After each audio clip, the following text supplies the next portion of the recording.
Okay, we are on page 273, sleep.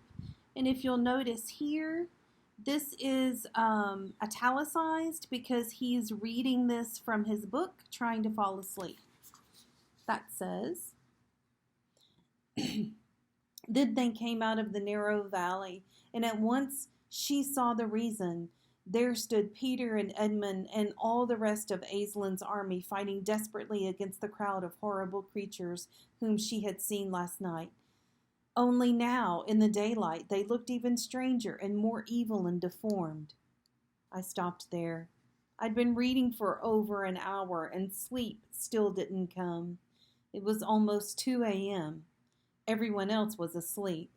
I had my flashlight on under the sleeping bag, and maybe the light was the reason I couldn't sleep, but I was too afraid to turn it off.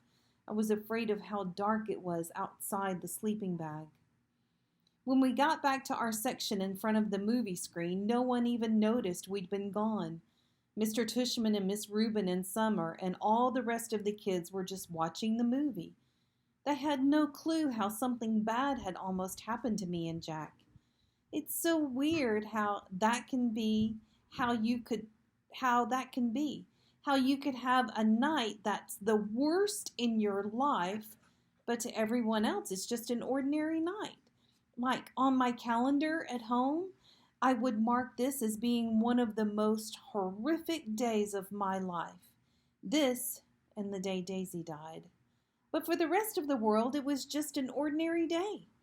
Or maybe even it was a good day. Maybe somebody won the lottery today.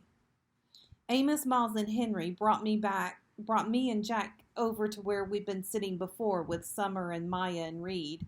And then they went and sat where they had been before with Xmina and Savannah. In a way,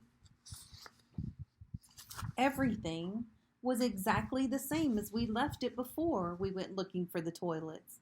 The sky was the same, the movie was the same, everyone's faces was the same, mine was the same. But something was different. Something had changed. I could see Amos and Miles and Henry telling their group what had just happened. I knew they were talking about it because they kept looking over at me while they were talking. Even though the movie was still playing, people were whispering about it in the dark. News like that spreads fast. It was what everyone was talking about on the bus ride back to the cabins. All the girls, even the girls I didn't know very well, were asking me if I was okay. The boys were all talking about getting revenge on the group of 7th grader jerks, trying to figure out what school they were from. I wasn't planning on telling the teachers about any of what had happened, but they found out anyway. Maybe it was the torn sweatshirt or the bloody elbow, or maybe it's just that teachers hear everything. We do. We hear everything.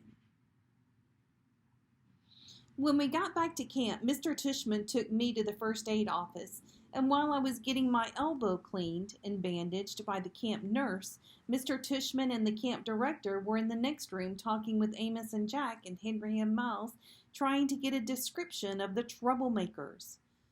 When he asked me about it a little later, I said I couldn't remember their faces at all, which wasn't true.